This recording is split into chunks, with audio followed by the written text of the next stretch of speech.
Hello and welcome to another session, another very interesting English session today. The session will be on reading. It is about fact and opinion. Fact and opinion. Now let's look closely at these two words, fact and opinion. Want to know what's the difference between a fact and a fact and an opinion.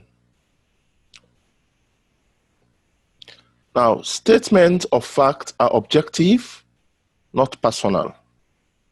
They can be proved true or false. It can be proved true or false. Statement of opinion are personal judgment or beliefs. They cannot be proven true or false. Statement of opinion can be valid or faulty.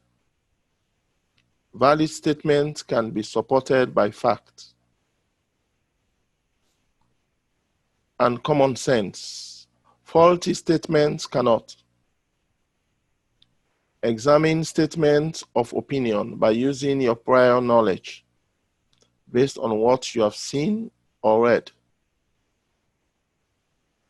or what you know. Or ask, is the statement valid or faulty?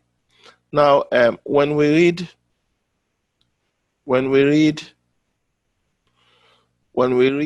we have to make some judgment of what we read. We come across some very important views in a story. Now, these views that we come across, some of them can be true or false. Now, if the statements, if the statement of fact, they are objective, they are not personal, right? We call them fact. If they are objective, they are not personal, not what I think. It is there. If you look at the story or the passage, you find them there. This the information, right?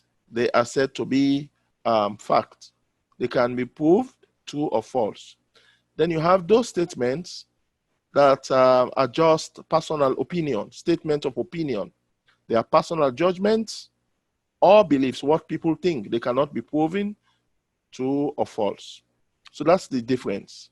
When the statement of fact are objective, they are not personal opinion, what people think. You have the facts to prove them. But statements of opinion are judgment and beliefs. They cannot be proven. Right. Now, to further understand this story, let's go on. Let's see what this whole story is about, and then it will help us to understand fact and opinion. Read the passage, then complete the chart below. During the 1930s, ocean liners were a way of traveling in luxury. I am sure that only the finest craftsmen were allowed to contribute to the most luxurious of these floating palaces. Immigrants as well as the wealthy traveled aboard these ocean liners. These ships were the most beautiful vessels on the water. The era of the transatlantic ocean liner continued from the 1920s until the 1960s. Each of us should learn more about the splendor of these ships. As far as this story is concerned, they are telling us that in the years of the 1930s, from the 1930s, 32, 33, 34, upwards, we have some ships that we call ocean liners. They travel through the ocean, deep water. right? People travel in ocean liners as a way of traveling in luxury. People who are rich, they want to move to other places. They want to see other places in the world. They want to be tourists. They move in ocean liners. So by then, the craftsmen, the people who designed those ships, okay, the craftsmen were allowed to contribute to the most luxurious of the floating palaces. Those people who did the job, who created those ships, they were allowed to contribute to most luxurious of the floating palaces. Now, the people, the immigrants, those people who come from other countries into other people's countries, foreigners, for example, as well as the people who are wealthy, they traveled on ocean liners, and these ships were the most beautiful vessels on the water. That time, the era of the transatlantic ocean liner around the 1930s, okay, from the 1920s until the era of the transatlantic ocean liner continued from the 1920s until the 1960s. People only traveled through ocean liners. So each of us should learn more about the splendor of the ships. So we need to learn about how luxurious, how wonderful these ships were. Now, let's see the questions that are asked. Now we want to find statement of opinion. If we have anything that is, any idea that is supporting our statement from the passage, we want to see if it is valid or faulty. So we have the statement of opinion, that is what we think. It's not, it can be proven wrong, it cannot be substantiated. Then we have support, what can be substantiated, the fact. For example, the statement of opinion here is, I'm sure that the only finest craftsmen were allowed to contribute to the most luxurious of these floating palaces. This is a statement of opinion, right?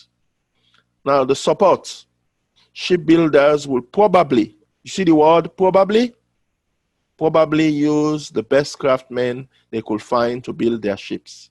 Is this statement of opinion valid or faulty? It is valid because it is in the story. Okay? For example, it is here. Shipbuilders would probably.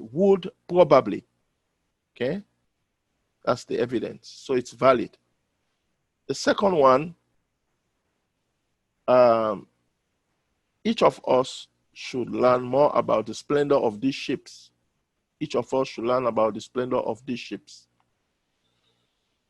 Now, do we have any view to support this from the story? Well, the view we have, some people are not interested in ships. Now, this statement, is it valid or faulty? It is faulty because we don't have evidence of it from the story. Now, so this is how we practice facts and opinion. When you have substantial evidence from the story to support your view, it's said to be valid. That means it can be proven. When you don't have statement of opinion, okay, we say it can be valid or faulty. Okay, whereas statement of fact are objective and not personal, they can be proven true or false. I think we need to stop the lesson here. I hope we found it very interesting. Thanks for joining me.